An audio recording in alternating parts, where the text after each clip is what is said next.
Nation, we are live. Happy Thursday. Thursday is public facing day for me, so I'm doing interviews and hangouts and podcasts and IG lives all day long. It's been super fun. Started the morning with my readers group where we had 25 minutes, and then just has been going nuts nonstop. And we are here in the chat. INFJ woman, let's bring her in, see how we can bring some value, give some help.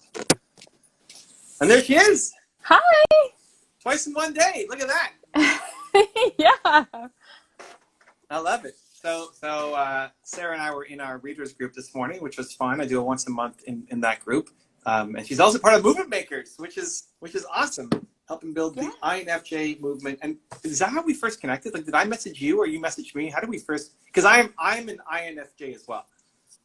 Yeah. So I heard your episode on Kathy Heller's podcast. Okay. And I tracked you down from there. And then I saw on your website that you're an INFJ. And I was like, oh, I'm stalking this guy until he comes on my podcast.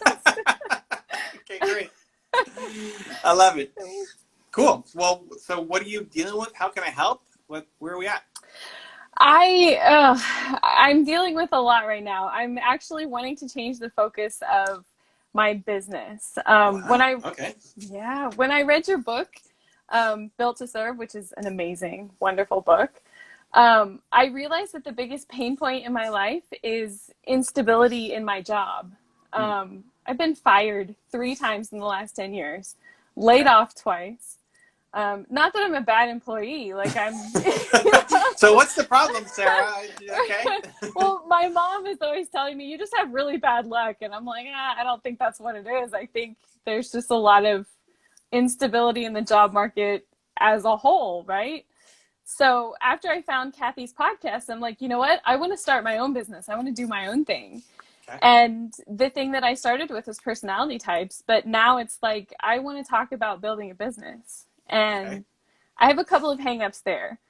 I feel like everybody else is doing it, which if somebody else was telling me that, I'd be like, that's ridiculous. You should do it anyway. And the other hangup is I've spent a year and a half, more than that, building this personality type thing. And I kind of feel like I'm abandoning that group of people. Do you know what I'm saying? Okay, so do you have to abandon it? Like, do you want to just help all entrepreneurs, or can you help INFJ people who want to transition? Well, I think that I can. I think I really want to focus on introverts who want to start a blog. And the biggest problem that I have with at least my Instagram is they're not very engaged. And my email list isn't very engaged. So I kind of feel like I'm swimming uphill, you know. It's like I've done something wrong and I can't figure out what it is. I think if you're still connected to, like, how did figuring out that you're an INFJ help you? I went through a really bad spot where I struggled with depression and anxiety for a while. Mm-hmm. And it helped me to really understand myself. And I always felt like I was different. When I was growing up, I wasn't like everybody else. I never had a lot of friends. You know, there's a lot of people telling me there was something wrong with me. Mm. And that helped me to come into my own and to be like, you know what? I am different. And that's totally fine. I don't need to be like everybody else. Let's go. Right? Yeah. But building my business has helped me find so many other things too. So like things like self-love and acceptance. And so that's kind of what I want to talk about, is building a business and finding yourself in the process. Yeah, I like it. I think there's definitely a market and you've done so much research now into INFJ and, you know, posting so much content. I think there's definitely a market to help introverts become entrepreneurs. Not necessarily just start a blog or just start a podcast. Like, that's, now we're getting super niche, but I think just helping introverts start their own business and deal with all of the problems that go along with it, of, you know, how does an introvert get on stage, and how does an introvert start a podcast, and how did, you know, all these things that I think there's definitely a lot of deep-seated doubt in introverts. I've got it myself. It's the exact same thing. Like, I don't want to be on stage. That's terrifying. I want to be at home and I don't want to be in front of the camera. You know, all of that stuff that took me a while to realize, oh, it's not just extroverts who can do that, because we are built to serve, and I want to help, and sharing my story. I'm not actually always introverted, right? Like, if we can talk about this entrepreneurship, this is exciting. I like doing it. Yeah. Versus most things. I don't want to talk about the weather, or I don't want to just pick up random conversations, right? I think introverts are great at listening, and can actually be talking to people if it's around something that they really care about.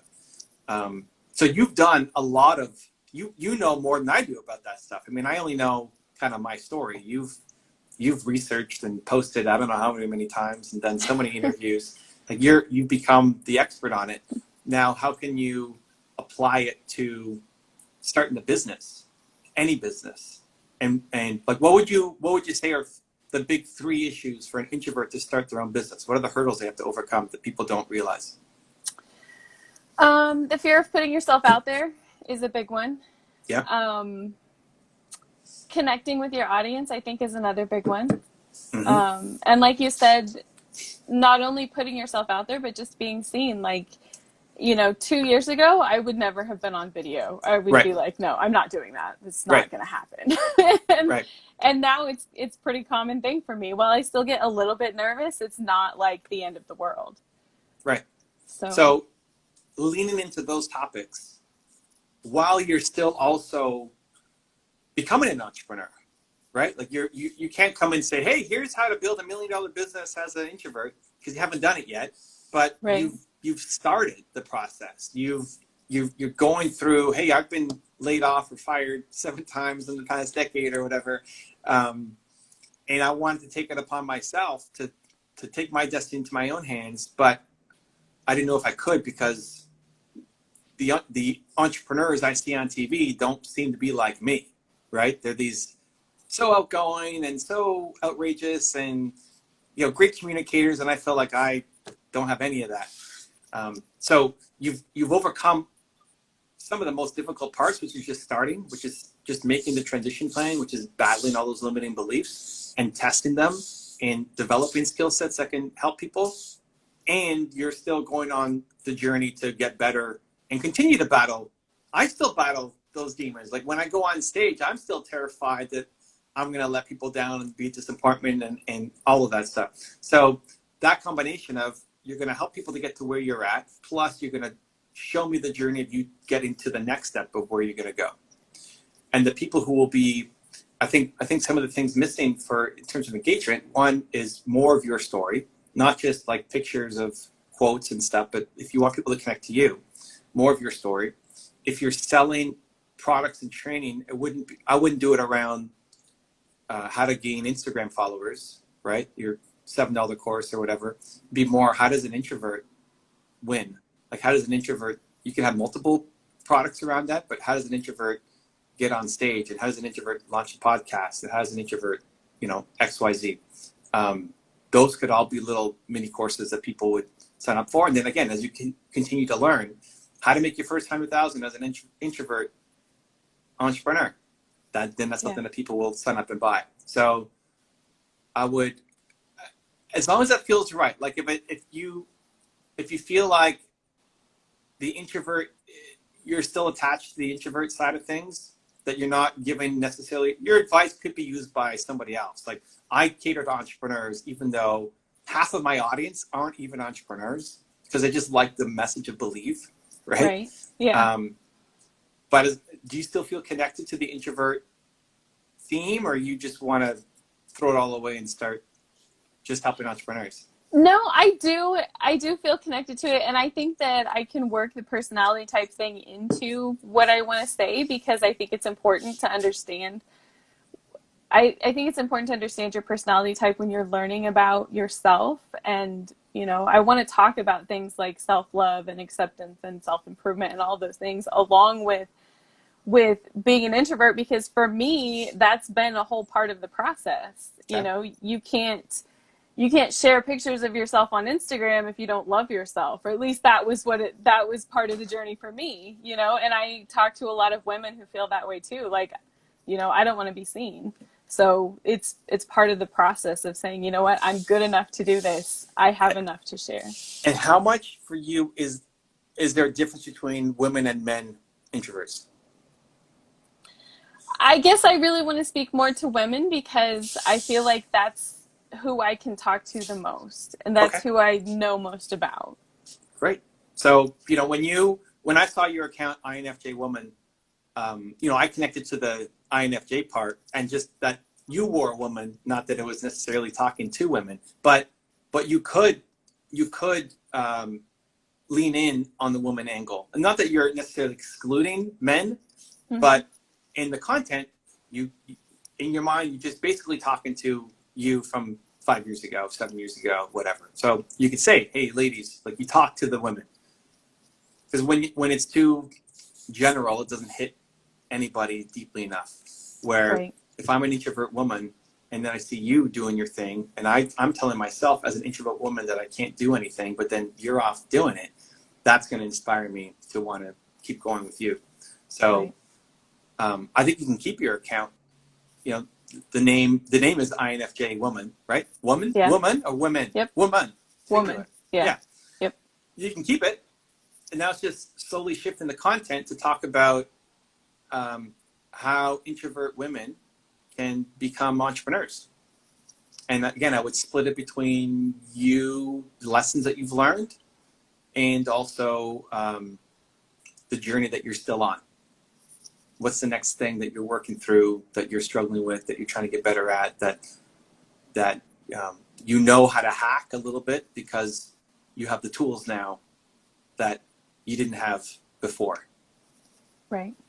Yeah. Yeah. So So- video, like you on video talking about it and say, hey, 3 years ago, I would never do this. I was terrified to make a video, right? And just always leaning into that side because that's what people will connect with. Yeah. Yeah. So my next question then is, I feel like what I have right now is a really good side hustle. I make probably about half as much money as I could make or as I need to make to be 100% on my own. So how do I get to the tipping point? Like, how do I get to that point where I'm 100% entrepreneur all the way without needing to have a day job? That's not that bad. Like that's congratulations. That's great to already be at half of your income through Yeah. Instagram side hustle is amazing, right? I mean, again, just gratitude. 5 years ago, you would have said, hey, I'm going to have an Instagram account and make videos, and that's going to lead to half of my, like, you wouldn't have believed it. So, and I'm going to have 50,000 followers. I would have been like, no, that's not going to happen. that's crazy, right? Me? Followers? I don't want followers. Yeah. What does that even mean? Who am I, right? So already that's some great progress. The bulk of your revenue on your side hustle is coming from those products or coming from coaching or what?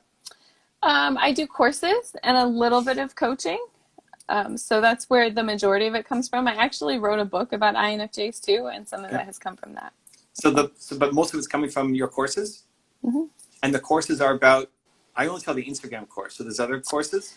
I have a course about self-love, and then I did a course about finding your purpose and taking action. Okay. And then the one I'm working on right now is how to start a blog, because a lot of people ask me how to start a blog. So I would be tailoring it to introverts. So when I asked you what are the biggest things that people have to overcome as an INFJ, based on all the research and studies and stuff that you've done in interviews,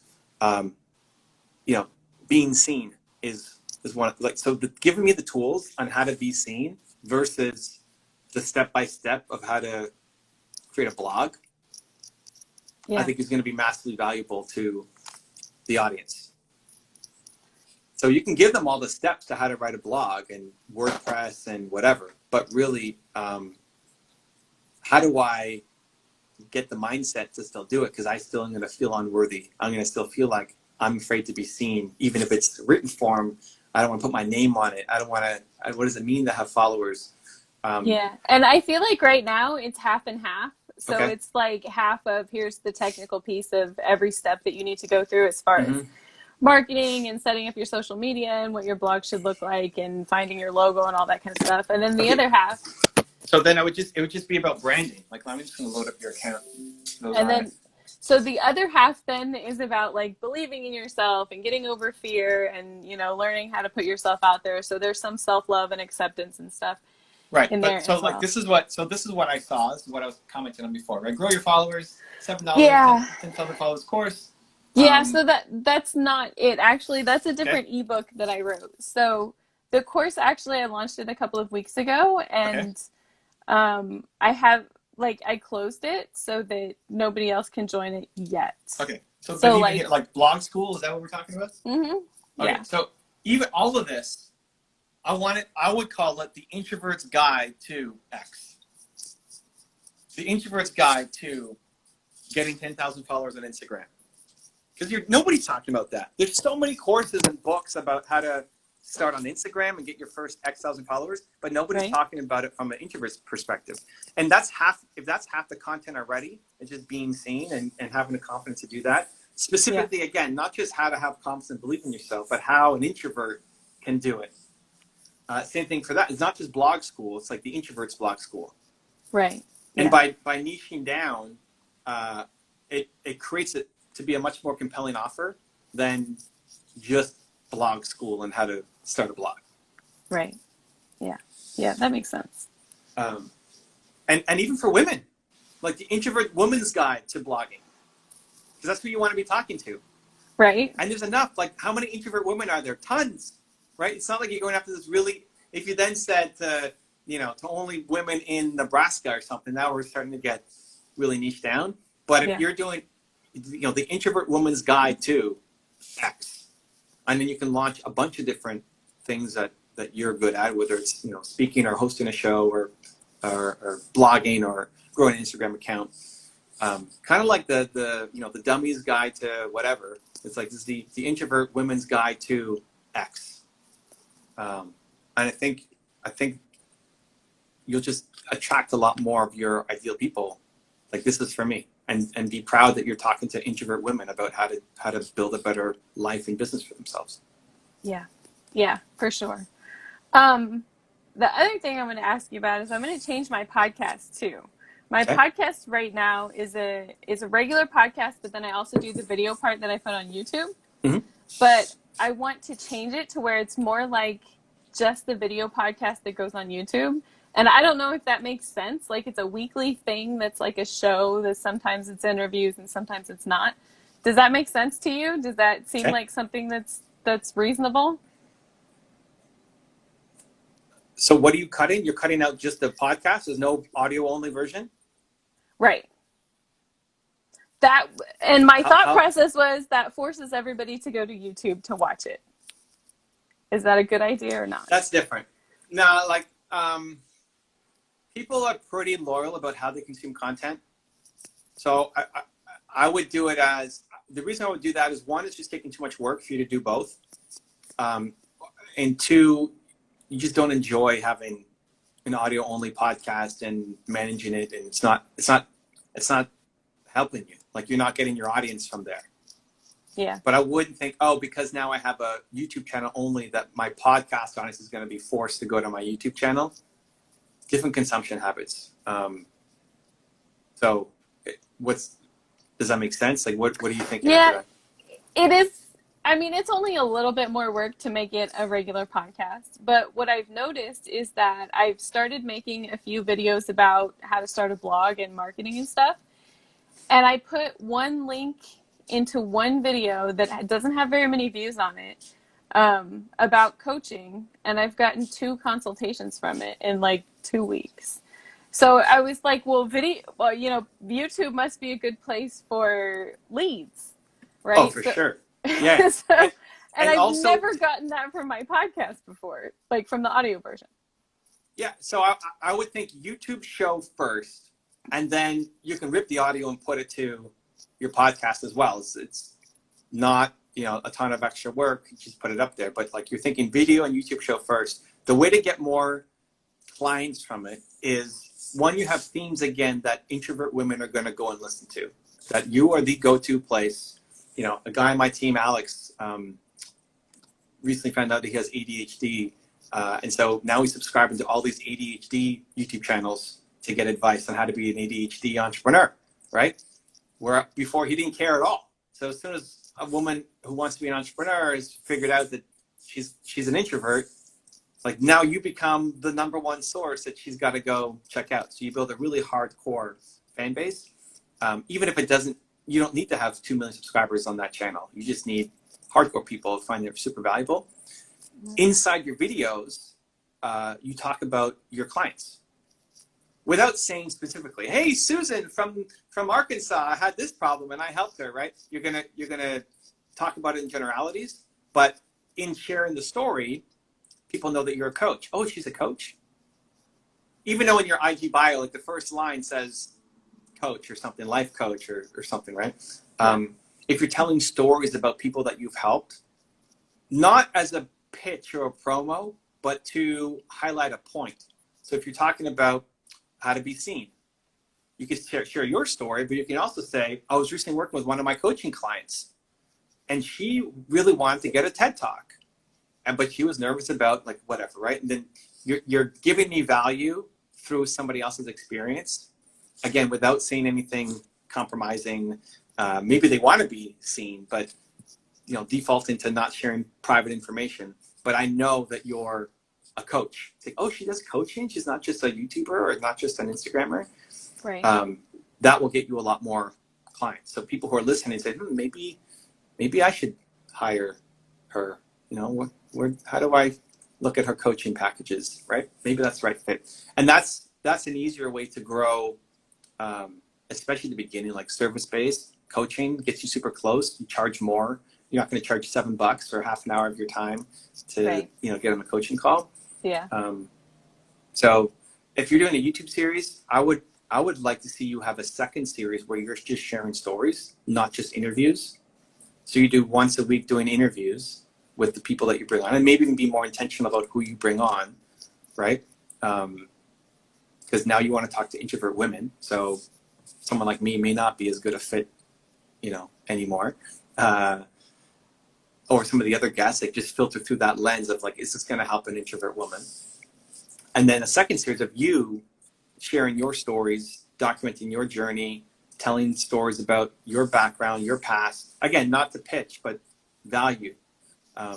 And throw in client work that you're doing to inspire other women who are introverts to go down and chase their dreams as well. Okay.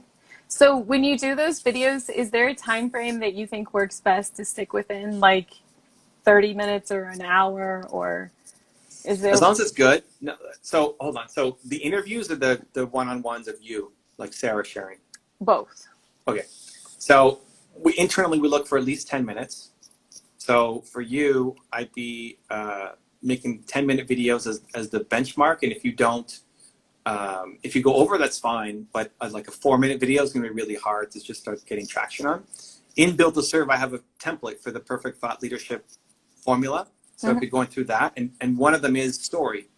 So inside that story, again, you're telling your story, or you're telling a client story. It's like, oh, Sarah does coaching. Nice. For your interviews, chances are most of them are going to be way over 10 minutes. Right. And that's fine. We've had 3-hour videos, 8-hour videos that still crush. The key for YouTube is you have to take the highlight moments and put them at the beginning. Yeah. Because it takes a while to get into the interview. Where if you're structuring it, if you follow the format in Build to Serve, the very first thing out of your mouth is something that's going to hook me. You're not going to say, hi, I'm Sarah, and I run this channel for introverts. Welcome back. No, it's like an opinion right away.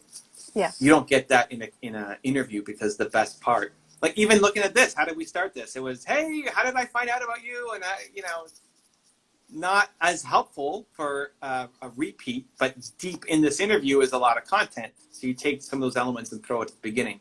But length, as long as it's good content, doesn't matter. Joe Rogan's interviews on YouTube is like a couple hours sometimes. Yeah. So I wouldn't worry about going over, just more for yourself on yours, making them at least 10. Have you ever done an interview with somebody that you thought wasn't great? Do you use it or not use it? And do you feel bad about not using it? Because I have a couple that I'm like, but I don't want to put bad content out, but then I feel bad that I don't want to use it either. And this is part of the introvert challenge. We don't want to disappoint people. Right. I guess it's one, what was your commitment to them? Like, did you promise that you were going to use it and then didn't?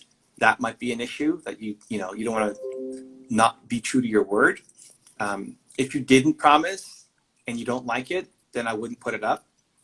If you did promise, then for me, even if I hurt the channel, I don't want to disappoint people, and I would put it up because I said I was going to put it up.